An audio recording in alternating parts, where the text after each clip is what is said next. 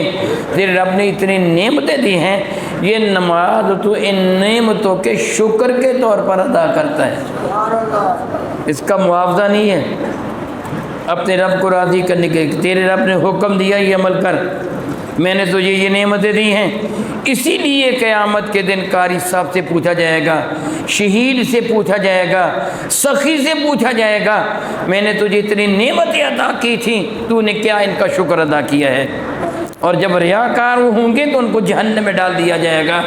ہم تو رب کی نعمتوں کا شکر ادا کرنے کی کوشش کرتے ہیں، وگرنہ ان کی اجرت، جنت ان کی اجرت میں نہیں ہے، جنت رب کی رحمت کی وجہ سے ہے۔ تو یہاں بھی حضرت آدم کو رب نے حکم دیا تھا، جس طرح ہمیں حکم دیا۔ دراصل اللہ کی عزت کی قسم اٹھا کے کہتا ہوں کہ مجھ کو میرے اللہ کی عزت کی قسم، میرا اللہ اپنے بندوں پر بڑا ہی کریم ہے، بڑا ہی کریم ہے، بڑا ہی کریم ہے۔ اس کے محبوب بھی بڑے کریم ہیں، بڑے ہی کریم ہے، بڑے ہی کریم ہے۔ رب ذوالجلال اپنے بندوں پہ کرم فرماتا ہے، مگر ڈائریکٹ نہیں، کسی کے وسیلے سے کرم فرماتا ہے۔ دیکھیے نا، ہمیں کتنی نمازیں عطا کی گئی تھی، اللہ کے علم پر اعتراض کرنے والا کافر ہو جائے گا، اللہ کے علم پر اعتراض کرنے والا کافر ہو جائے گا، دائرہ اسلام سے خارج ہو جائے گا۔ کیا رب کو پتہ نہیں تھی یہ 50 نہیں رہیں گی، 5 رہ جائیں گی؟ پتہ تھا نا، پھر پہلے 5 کیوں نہ دی؟ یہ کرم کرنا تھا تو میرے نبی کے صدقہ سے کرنا تھا، موسیٰ کلیم اللہ کے صدقہ سے کرنا تھا کہ پڑھو گے 5 اور اجرت 50 کی عطا کی جائے گی۔ یہ اس کا کرم ہے نا، اب بندوں پہ کرم کرنا تھا، وسیلہ بنایا حضرت آدم کو۔ آدم تم دعا مانگو، آپ نے دعا مانگی، مولا میں نے یہ گھر بنایا، اس کا اجر مجھے دے، یہ ان کے دل میں رب نے ڈالا تاکہ بندوں پر میرے کرم کا ان کے وسیلہ سے راستہ آسان ہو جائے۔ رب کائنات فرمایا کہ جب تو نے غفرت لکا، جب تو نے اس کا طواف کیا میں نے تیری مغفرت فرما دی۔ اس کا ترجمہ بعض حضرات نے یہ کیا، میں نے غفرت لکا، میں نے تیری مغفرت فرما دی، تیرے گناہ معاف کر دیے۔ مغفرت کا معنی گناہ معاف کرنا نہیں ہوتا، غفر کا معنی کیا ہوتا ہے؟ بہت مرتبہ بتا چکا ہوں، شاہ بادشاہ نے سچ کہا۔ غفر کا معنی کیا ہے؟ گویا اے آدم جب تو نے اس گھر کا طواف کیا، میری رحمت نے تجھے اپنے دامن کرم میں چھپا دیا، تیرے اوپر نیچے دائیں بائیں۔ میرے نبی کا ارشاد گرامی قدر کیا ہے کہ حرم کعبہ پر ہمہ وقت 120 رحمتیں نازل ہوتی رہتی ہیں، ہر وقت 120 رحمتیں نازل ہوتی رہتی ہیں، اور 60 رحمتیں اللہ تعالیٰ ان کو عطا فرماتا ہے جو طواف کعبہ کر رہے ہوتے ہیں۔ تو اے آدم جب تو نے طواف کیا، میرے رحمت نے تجھے اپنے دامن محبت میں لے لیا۔ حضرت آدم علیہ السلام نے کیا اللہ کے حکم سے، یہ بھی ان کے دل میں خیال اللہ نے ڈالا، وگرنہ کہتے مولا تیرا شکر ہے کہ تو نے مجھے اپنے دامن رحمت میں پناہ دے دی۔ آپ نے اکتفا اس پر نہیں کیا بلکہ کہ یا ربی زدنی، مولا یہ اجرت تھوڑی ہے اور دے، یہ اجرت ہے سبحان اللہ اس سے مانگ رہے ہیں جس کے خزانوں میں کمی نہیں ہے، وہ ذات بابرکات جس سے تھوڑا مانگو تو ناراض ہو جاتا ہے۔ اے بے وقوف، کیا تو نے میرے خزانوں میں کمی سمجھی ہے؟ زیادہ مانگ، تھوڑا کیوں مانگتے ہیں؟ دنیا مانگنے والوں پہ ناراض ہے۔ ربنا آتنا فی الدنیا حسنہ، اے اللہ دنیا کی ساری اچھی چیزیں مجھے دے دے، اور فی الآخرۃ حسنہ، آخرت کی ساری اچھی چیزیں مجھے دے دے۔ یہ مانگنے والے سے راضی ہے کہ مانگو، دل کھول کے مانگو، کنجوسی کے ساتھ نہ مانگو، کنجوس تم ہو، وہ تو کریموں کا کریم ہے۔ آدم کہتے مولا اور دے، یہ تھوڑا ہے۔ تو ارشاد گرامی قدر فرمایا کہ اے آدم، میں نے یہ پڑھا تفسیر میں کہ رب نے فرمایا اے آدم جس کے جو طواف کرے گا تیرے بعد، جو طواف کرے گا ایمان کے ساتھ، ایمان کے ساتھ جو بھی طواف کرے گا میں اس کے گناہ بھی معاف فرما دوں گا۔ حضرت آدم نے کیا مولا اور عطا کر، یہ بھی تھوڑا ہے۔ تو رب کائنات فرمایا اے آدم میں وعدہ کرتا ہوں جو ایمان والا طواف کرتا ہوا کسی ایمان والے کے حق میں دعا مانگے گا میں اس کی مغفرت بھی فرما دوں گا۔ پھر آدم علیہ السلام کیا حسبی حسبی یا ربی، میرے مولا میرے لیے کافی ہو گیا، میرے لیے کافی ہو گیا۔ سوچئے رب کائنات کی یہ ساری نعمتیں حضرت آدم کے صدقہ سے ملی ہیں۔ اللہ تعالیٰ یہ کرم فرمانا چاہتا تھا اپنے بندوں پر، ڈائریکٹ کرم نہیں فرمایا، آدم کو بار بار مانگنے کی ترغیب دی اور ان کے مانگنے پر رب کی عطاؤں کا دروازہ کھلتا چلا گیا۔ سبحان اللہ و بحمدہ، سبحان اللہ و بحمدہ۔ اگر آپ میری ان باتوں پر غور کریں گے، کہانی کے طور پر آپ نہ سنیں گے، باتوں پر غور کریں گے تو پتہ کیا چلے گا؟ دیتا کون ہے؟ میرے نبی فرماتے ہیں، اپنی طرف سے میں نہیں کہہ رہا، صحیح بخاری ہے، کتاب کا نام کیا ہے؟ صحیح بخاری کتاب العلم، راوی ہے حضرت معاویہ۔ میرے نبی فرماتے ہیں انما انا القاسم واللہ یؤتی، اچھی طرح ذہن نشین کر لو، عطا رب فرماتا ہے، کائنات میں تقسیم میں مصطفیٰ کرتا ہوں۔ الحمدللہ تعالیٰ ثم الحمدللہ تعالیٰ، دیتا رب ہے مگر دیتا اپنے محبوب بندوں کے وسیلہ سے ہے۔ بحمدللہ تعالیٰ ہمارا یہی مسلک ہے، ہمارا مسلک قرآن و حدیث کے عین مطابق ہے۔ شکر ادا کیجئے الحمدللہ تعالیٰ ثم الحمدللہ تعالیٰ۔ میرے اللہ کا حکم ہے لئن شکرتم لأزیدنکم، اگر تم میری نعمت کے ملنے پر میرا شکر ادا کرو گے میں نعمت میں اضافہ کر دوں گا۔ بطور شکر نعمت میں ذکر کرتا ہوں، آپ جانتے ہیں کہ تقریباً 1 سال پہلے ہمارے خبیث اور بدترین دشمن دہشت گرد بھارت نے پاکستان پر حملہ کرنے کا بہانہ تلاش کیا اور اس کے بعد پاکستان پر حملہ کر دیا۔ اس کا خیال یہ تھا کہ میں بڑی تیزی کے ساتھ معاذ اللہ پاکستان کو تباہ و برباد کر کے رکھ دوں گا، مگر بحمدللہ تعالیٰ ثم الحمدللہ تعالیٰ ہمارے شاہینوں نے اللہ کا نام لے کر ایسا بھرپور جواب دیا کہ اس دشمن کے دانت کھٹے کر کے رکھ دیے، ان کو بھاری نقصان پہنچایا، ان کا منہ توڑ کے رکھ دیا اور ان کے ساتھ دلا دیا کہ ایمان والے کا مقابلہ کرنا اتنا آسان ہے نہیں۔ بحمدللہ تعالیٰ ثم الحمدللہ تعالیٰ، میں نے اس لیے یہ کہا، یاد رکھیے میرا کسی سیاسی جماعت کے ساتھ کوئی تعلق نہیں ہے۔ کیوں تعلق نہیں ہے؟ میں ووٹ کیوں نہیں دیتا؟ یاد رکھیے، اچھی طرح سمجھ لیجئے، ممبر مصطفیٰ کریم پہ بیٹھا ہوں یہ جملے کہہ رہا ہوں، موجودہ طریقہ انتخاب وہ پارلیمانی ہو یا صدارتی نظام ہو، یہ کافروں کا طریقہ ہے، میرے نبی کا طریقہ نہیں ہے۔ اور اس طریقے میں کیا ہے؟ جمہور کے طریقے میں کیا ہے؟ ایک عالم دین کا درجہ ہزاروں عابدوں سے زیادہ ہوتا ہے۔ حدیث بار کہیں ایک عالم دین کا درجہ ہزاروں عابدوں سے زیادہ ہے، اور اس جو نظام اس پہ کیا ہے؟ ایک عالم اور جاہل دونوں کے ووٹ برابر ہیں۔ میرے نبی نے ہزاروں عابدوں سے زیادہ قرار دیا اور یہاں جاہل کے برابر ہے۔ ایسے ہے کہ نہیں؟ بتاؤ بلا، ڈرتے کیوں ہو؟ حضرت صدیق اکبر کا انتخاب کیسے ہوا تھا؟ چند صحابہ نے انتخاب کیا تھا، پھر ساری کی ساری مملکت کے آپ خلیفۃ الرسول بن گئے۔ اور حضرت عمر کا انتخاب کیسے ہوا تھا؟ پتہ ہے کہ نہیں پتہ؟ اللہ تعالیٰ معاف کرے مجھے بھی اور آپ کو بھی۔ اتنا عرصہ ہو گیا مجھے آپ کے سامنے گفتگو کرتے ہوئے، میں آپ کو کہانی نہیں سناتا، مسائل بتاتا ہوں، اب سارے عالم دین بن جانا چاہیے تھے۔ کتنا 1977 سے میں آپ کو یہ کہانیاں نہیں سناتا، شعر پڑھ کے داد نہیں لیتا، پیسے اکٹھے نہیں کرتا، ہم کو حقائق بتاتا ہوں، ایسے ہے نا۔ پھر حضرت فاروق اعظم کا انتخاب حضرت ابوبکر نے کیا تھا، ایک شخص نے۔ کتنے لوگوں نے؟ صرف ایک شخص نے انتخاب کیا، سیدنا فاروق اعظم کا۔